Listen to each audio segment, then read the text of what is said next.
Здравствуйте, друзья, любители текстиля! Сегодня мы продолжим экскурс в историю и перенесемся во Францию в начало 19 века, во времена императора Наполеона. Кстати, очень часто имя Наполеона звучит рядом с какими-нибудь текстильными историями. Тут себе и кашемировые шали Жозефины, и награждение ткача Жаккарда, и многое другое. Мне кажется, уже пора назвать именем Наполеона какой-нибудь текстильный университет или хотя бы кафедру. Сегодня я расскажу вам о самом невиданном вознаграждении в области текстильных технологий, что этому предшествовало, о хлопковых войнах во Франции и об одном непризнанном гении. Наполеон в экономических вопросах проявлял огромную работоспособность, быстроту, силу соображения и готов был извлечь из массы событий какую-то мелочь, проявлял при этом такую же непреклонную волю, как и в военных делах, о чем свидетельствуют многочисленные факты его деятельности. Трудно даже представить себе, до какой степени было обширно вмешательство Наполеона во все, касавшееся интересов французской промышленности. Готовится новая война с Австрией, но Наполеон среди всех приготовлений находит время гневно выговорить министру внутренних дел, что нужно выписывать баранов-мериносов, а не овец, ибо этого требуют нужды акклиматизации. А будучи в Смоленске, он одним запрещает, а другим разрешает везти 20, 30, 40 тюков хлопка из Испании или из Италии.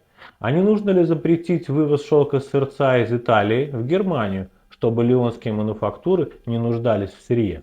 В начале 19 века происходила ожесточенная борьба между английскими и французскими товарами из хлопка. Дело в том, что своего хлопка не было ни у тех, ни у других, но у Англии были огромные колонии, которые поставляли хлопок по всему миру. Естественно, что их хлопчатобумажные ткани были намного дешевле французских. Французские фабриканты умоляли: удешевите сырье каким угодно способом, примите драконовские меры против контрабандистов, удесятерите таможенные пошлины, введите обязательный штамп с фамилией фабриканта на каждый метр французской ткани и беспощадно конфисковывайте все ткани без такого штампа. Дело в том, что Франция в те годы была страной преимущественно мануфактурной, и состояние текстильной промышленности очень сильно влияло на ее экономику. Только устранением английской конкуренции Наполеон мог оживить французскую промышленность. Ведь к началу его правления французские мануфактуры были почти полностью уничтожены английским экспортом. Совещательная палата мануфактур так сформулировала свой идеал. Интерес прядищиков, соединенный с интересом государства, требует свободного допущения во Францию хлопка и в то же время вечного воспрещения ввоза тканей и пряжи из других стран.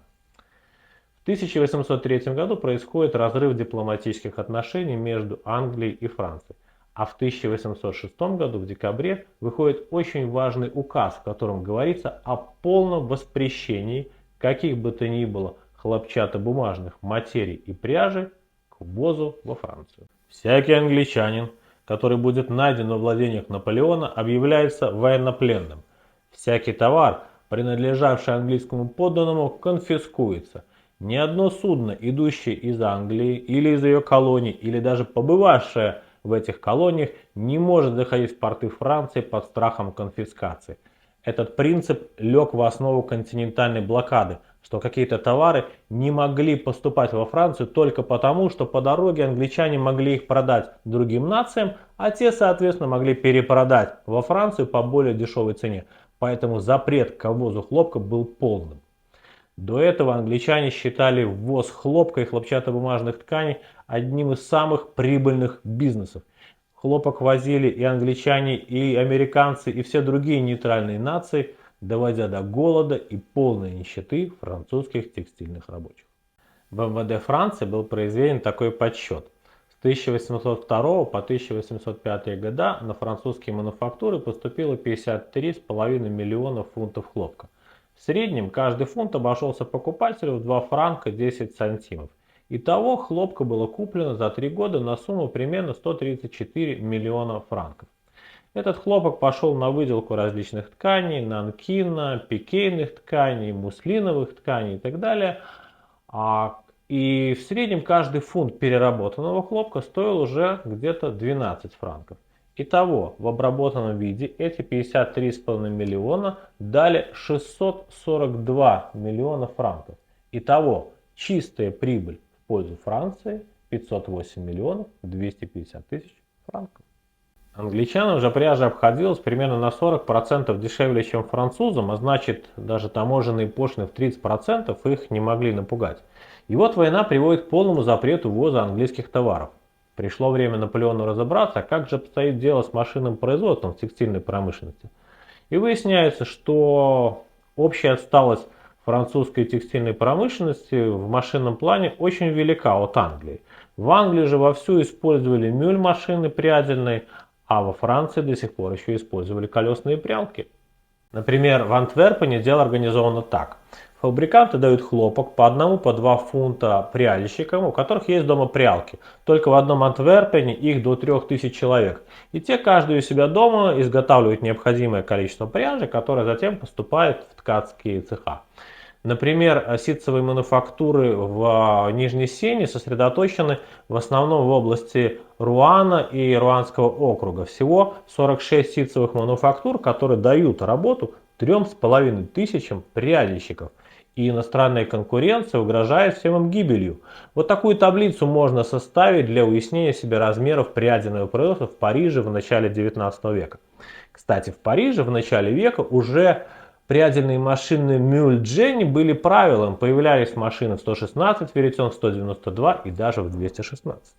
В самой большой ткацкой мануфактуре Дюфрейера числится 600 человек. Причем мануфактура 3 месяца тому назад рассчитала половину своих рабочих. И если бы не декрет 22 февраля, то она была бы вынуждена рассчитать почти всех. В общем, из показаний документа можно составить примерно такую таблицу, из которой мы видим, что сравнительно с хлопчатобумажным промыслом все другие отрасли промышленности в этом департаменте ничтожны. 22 февраля 1806 года Наполеон воспрещает ввоз хлопчатобумажных материй во Францию, и уже в мае Лионская мануфактура счастливо констатирует счастливейшие результаты для французской промышленности. Ведь в момент издания декрета Франция покупала хлопчатобумажных материй на 70-80 миллионов франков, которые все шли в пользу Англии. А теперь они остаются во Франции. Однако после начала войны и континентальной блокады во Франции начинается хлопковый голод. До декрета 806 года Франция покупала ежегодно хлопка примерно на 20 миллионов франков. А уже через 4 года оказалось, что она покупает около 42 миллионов франков хлопка. Покупает у Бразилии, у Соединенных Штатов, у Испании, у Неаполя, у стран Леванта, это Сирия, Турция, Египет. И цена хлопка с 807 до 808 года почти удвоилась. Например, в Лионе за 41 килограмм хлопка в течение 2 месяцев цена поднялась с 330 франков до почти 600. Хлопчатобумажная промышленность оказалась парализованной вследствие подорожания хлопка, подорожания красящих веществ и так далее. И Франция начинает лихорадочно искать хлопок. Дело в том, что Франция в те годы завоевала Испанию, и это открыло некоторые надежды и перспективы на получение сырья французским фабрикантам. Наполеону подавались докладные о том, что возможно и рекомендуется на юге Испании разводить хлопковые плантации. И даже сестра Наполеона, правительства Луки Пьембина Элиза Баччокки, стала разводить хлопок в своей провинции. Затевались такие попытки и в Риме, и даже в 1813 году в Риме удалось вырастить 100 тысяч фунтов хлопка, но этого было ничтожно мало для Франции. Одновременно с попытками новой акклиматизации хлопка шли опыты по замене его другими материалами. Опыты иногда довольно фантастические.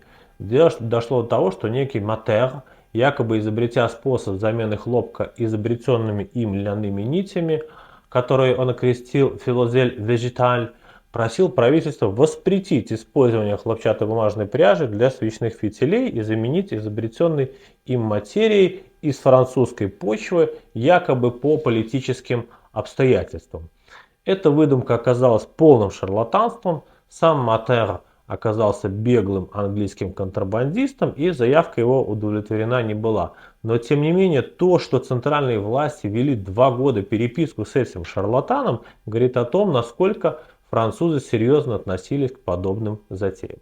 В 1811-12 годах в землях, подвластных Наполеону, очень сильно носились идеи создания искусственного хлопка, например, из конопли. Делали опыты, читали рефераты в местных академиях и прочее. Кроме того, интересовался Наполеон и опытами по созданию тканей из смеси хлопка и льна. Но при ближайшем рассмотрении эти опыты оказались неинтересными, ведь качество этой ткани и цена ее далеко не соответствовали качеству и цене ткани из натурального хлопка. Более перспективным для Наполеона было рассмотрение вопроса о ливантийском хлопке, который мог доставляться во Францию сухопутным путем из стран Леванта.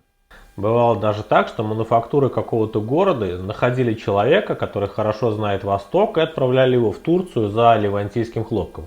Конечно, и тут были проблемы, поскольку ливантийский хлопок должен был из Сирии или из Египта идти морем, и поэтому мог попасть под подозрение. В итоге что мы видим? Акклиматизация хлопка на Апеннинском полуострове дала ничтожные результаты. Ливантийский хлопок был хуже колониального, к тому же дороже, и сухопутный путь был опасен, он был труден, он был дорогой хлопок. И в итоге, все равно хлопка не хватало. И Наполеон, несмотря на то, что с 1808 года Франция уже испытывала хлопковый голод, тем не менее с 1810 года становится на путь полного отказа от колониального хлопка. Тем не менее, остановить контрабанду было невозможно. Уж слишком велики были доходы чиновников, контрабандистов и продажных таможенников. Поэтому хлопчатобумажные ткани из всех уголков проникали во Францию, несмотря на самые жестокие наказания. Эту борьбу с невидимым врагом Наполеон проиграл. Ну а что же с остальными волокнами? В начале своего правления Наполеон застал шерстяную промышленность в столь же плачевном состоянии, как и хлопчатобумажную. Впрочем, у суконщиков было два преимущества перед владельцами хлопковых мануфактур.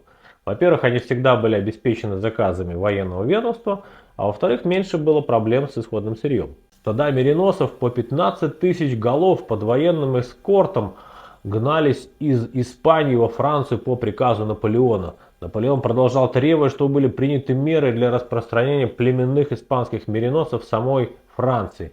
И кроме того, он стремился сделать французских суконщиков монополистами в этой области. Англичане, соответственно, это отвечали, и он их стремился вытеснить силой, они наоборот пытались перекупить шерсть, в которой нуждалась Франция. Тем не менее, был момент в 1808-1809 году, когда испанская драгоценная мериносовая шерсть была практически полностью во владении Франции, а в Англию сбыт происходил совсем в небольшом количестве. И все-таки дела и здесь шли достаточно тихо. В области шелковой промышленности Франция и до блокады, и после в сущности не знала серьезных конкурентов, так что в этой области блокада принесла только вред французским производителям, поскольку блокада отгоняла таких серьезных и богатых покупателей, как англичане. Производство шелковых тканей было сосредоточено в Лионе, но кроме того развивалось и в других городах, в Ниме, в Туре, в Сан-Этьене и даже в Париже. Наполеон ничего не имел против того, чтобы другие города соперничали со столицей шелка Лионом. Что мы видим? Индия, Китай и Персия, откуда прежде шла часть шелка, закрыты из-за войны с Англией. Единственным сырьем, в самом деле монополизированным империей Наполеона, был шелк-сырец, так как он вводится именно в тех странах, которые входили в империю Наполеона. В Италии, в Испании и на юге Франции. А самая замечательная страна Европы, Пьемонт, снабжала шелком не только Францию, но и другие европейские страны. Таким образом, до поры до времени в империи с шелком было все в порядке. Но ведь шелк только для богатых. А что же делать с обычным людям? Была в те годы нужда и в заграничном льне, и в льняном семени для посева. Французская льняная промышленность нуждалась в семенах русского льна. Но путешествие в Ригу и обратно, а Рига тогда входила в состав Российской империи, было предприятием очень отважным. И приходилось, проведав, что в России, в Риге есть семена льна, просить у правительства лицензию на ввоз этого дефицитного продукта во Францию. А то, что льняные семена были очень нужны, показывает усилия промышленников города Куртре, которые просят, чтобы правительство назначило премию за ввоз льняного семени в империю. Российский лен был тоньше, мягче и лучше французского. Представляете, как все изменилось за 200 лет? И тут война с Францией отрезала морской путь в Россию и закрыла доступ льняного семени во Францию, что, в общем-то, стало таким общенациональным бедствием. А в те годы одно льняное поле родило лен всего лишь раз в 5-6 лет. Высшие сорта льняных полотен, батистов и муслинов удавались французским производителям настолько хорошо, из русского льна, замечу, что в этой области они весьма успешно соперничали с англичанами. Но ручной труд и ручная прялка здесь царили еще абсолютно безраздельно, а значит производительность труда была крайне низкой. И вот министр внутренних дел подробно доносит императору о результатах стараний механиков, ткачей и так далее в плане изобрести какую-нибудь машину для получения пряжи из льна. Таким образом, 7 мая 1810 года Наполеон издает указ, в котором обещает беспрецедентную премию в 1 миллион французских франков человеку, из какой бы страны он ни был, тому, кто изобретет машину для прядения льна. Ну, чтобы вы понимали, что такое 1 миллион франков во Франции 1810 года. Работник на прядельной или ткацкой фабрике, который работал целый день, получал 1 франк 25 су. То есть миллион это был 2191 год ежедневной беспрерывной работы. Это были огромные деньги. За эти деньги можно было купить замок. Тем не менее, эти старания не увенчались успехом. Французы высказывали мнение, что не машинам суждено дать успех французской промышленности в борьбе против Англии. Что качество французских полотен выше английских, которые производятся машинным путем. Что англичане завели машины только потому, что у них не хватает рабочих рук, а во Франции, там где рабочих рук хватает, машины просто не нужны. Более того, они вредны, так как забирают кусок хлеба у французских рабочих. Наполеон же жаждал изобретения льнопрядельной машины, чтобы получить надежду на изгнание хлопка из Европы и на замену его льном. Отчаявшись полностью или хотя бы частично заменить заморский хлопок на континентальный, он решил полностью избавиться от хлопка, закрыть все хлопчатобумажные фабрики, которые сам же он насаждал с таким упорством. Именно так объяснял свои намерения секретарю Ласказу на острове Святой Елены, когда говорил и вспоминал об обещанной миллионной награде изобретателю льнопрядельной машины. Но мечта так и осталась мечтой, машина тогда изобретена не была, лен так и не вытеснил хлопок из Европы.